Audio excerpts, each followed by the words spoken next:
അപ്പോൾ ഇന്ന് നമ്മുടെ പൊടിയിൽ നല്ല ഒഴുക്കായിരുന്നു കേട്ടോ. ഒഴുക്കത്ത് വലിയൊരു പായലും കെട്ട് കടലിൽ ചെന്ന് ഇറങ്ങി എൻ്റെ കൂടെ പോയ ആമയാണ്. ആ പായലിനെ അടിച്ച് കരയിൽ കയറ്റിയിട്ടപ്പോഴത്തേക്കും കീറിങ്ങി ഉപ്പുവെള്ളത്തിൽ ഒരവസ്ഥയായി കരയിലിരിക്കുകയായിരുന്നു ആശ.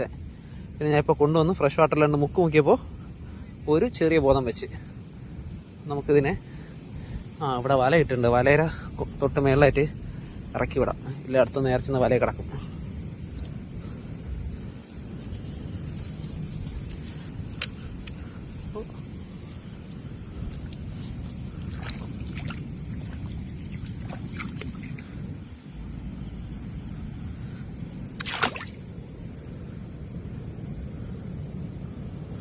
നല്ല വെള്ളം കിട്ടിയപ്പോഴത്തേക്കും ആശ നല്ല ചാർജായി.